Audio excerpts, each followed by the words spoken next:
My girlfriend and I were in a relationship for 2 years, and we loved each other so much. For the record, this is my first time sharing my story here. I have been an active follower for a while, and I didn't think a moment like this would come in my life. Being in a relationship with my ex-girlfriend was sweet, and I enjoyed every bit of our relationship while it lasted. She was everything I wanted in a woman. She was respectful and never raised her voice at me in an argument or hit me. Yes, we fought a lot, but I never allowed her to leave the house angrily because I understood how bad things could get if she left. We would always settle it out and then make things up to each other. She was hardworking and beautiful, and I thought I could trust her. For someone who had just been out of a toxic and disrespectful relationship, I believed it was such a relief to end up with someone like my ex-girlfriend, but in the end, I was disappointed. Things were fine between us, and we were still two lovebirds who could not do without each other until the second year of our relationship. A year and some months after we started dating, her father fell ill, but it wasn't serious. It was a roller coaster because he would get well one week, and the following week he would fall ill again. We were worried and supported him, whether financially or emotionally. Also, my ex-girlfriend's older brother lived in the same town with their dad, while their younger sister, who was still in high school, lived in the same house with their dad, and they were the ones looking after him. My ex-girlfriend never had a reason to go home. We used to send money and talk to her father on the phone, and that was all. A couple of weeks after our second dating anniversary, I noticed that my ex-girlfriend was beginning to change. First, our conversation dropped. She used to return from work and tell me everything that happened during the day, but she just stopped. She would come home and be on her phone the whole evening. From there, our intimacy reduced. She was always claiming she was tired or not in the mood. Then the most suspicious one was that she changed her phone password, so I couldn't access it. When I asked her about the phone password, she didn't give me a good reason for changing it. Around the same time, she told me she wanted to visit her father that weekend because she didn't think her older brother and younger sister were doing a great job, and I allowed her. I believed it would only be for that weekend, but it wasn't. It continued with other weekends, and she would get excited each time the weekend approached, which was odd for someone looking after an old, sick man. I also noticed that the clothes she took were some of her most beautiful and exposing gowns she only wore for me, and I suspected something was wrong.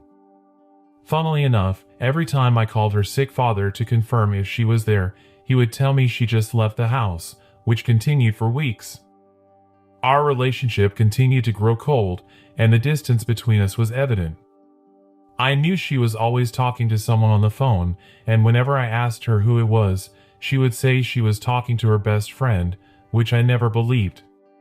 When I couldn't take it anymore, I hired a PI to follow her to her hometown, and he followed her from the moment she left my house on a Friday evening. Her town was 40 to 45 minutes away from the city we lived in, so she got there before sunset. He also followed her the entire weekend, and what I discovered broke me completely. That night, she didn't go to her father's house like she claimed. She was sleeping at another man's house, and he was her high school sweetheart. I recognized him because she still had a high school group picture with the both of them holding each other in it, and she talked about him a lot, especially how they broke up. I didn't think that after all the terrible things she said about him, she would still return to him.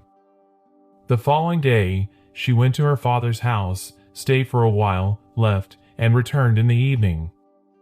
I finally understood why she was always excited to go and stay with her sick father. It was just a cover to go and spend time with her high school sweetheart. He had returned to their hometown for something, and he thought it would be nice to see her again. I had seen videos and photos of them kissing in public, him holding her waist, and the both of them cuddling in a restaurant and feeding each other. I was devastated and heartbroken.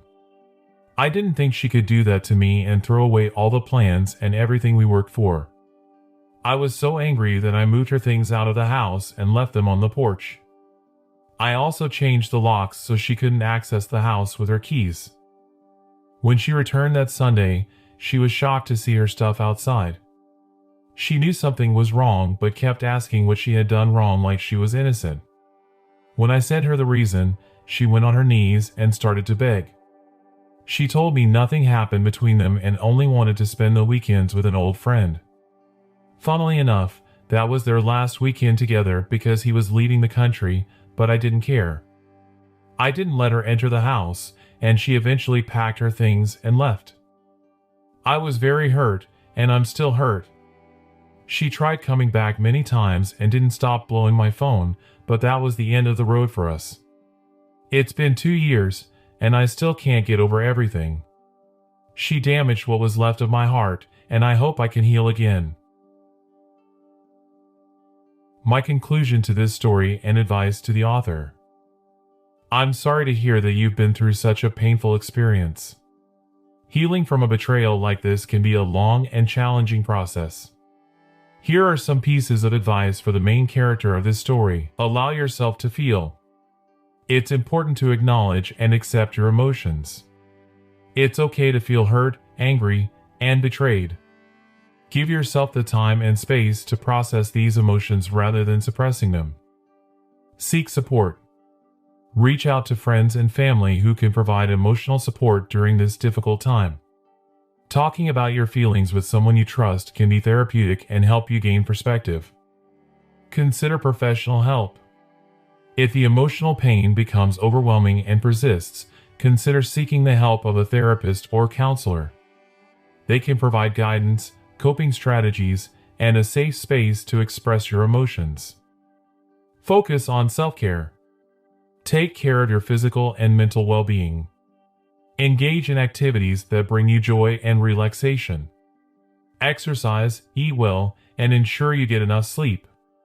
Taking care of yourself is crucial for the healing process. Set boundaries. It's important to set clear boundaries with your ex-girlfriend. While she may want to reconcile or explain herself, you need to prioritize your own well-being.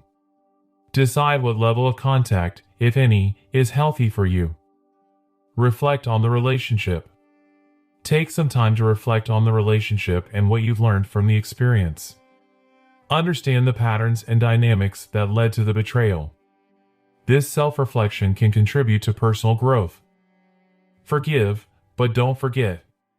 Forgiveness is a personal journey and doesn't necessarily mean reconciliation. It's about letting go of the negative emotions for your own sake.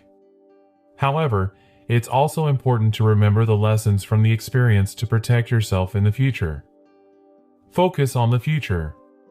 While it's natural to grieve the loss of the relationship, try to shift your focus towards the future. Set new goals, pursue interests, and surround yourself with positive influences. This can help you rebuild your life and create new, positive experiences. Learn to trust again. Rebuilding trust can take time, and it's important not to let one betrayal affect your ability to trust others in the future. Take small steps in trusting people again and give yourself the opportunity to build healthy connections. Be patient with yourself. Healing is a process that takes time. Be patient and compassionate with yourself as you navigate through the pain and work towards rebuilding your life. Remember, healing is a personal journey, and everyone progresses at their own pace. If needed, don't hesitate to seek professional support to help you through this challenging time.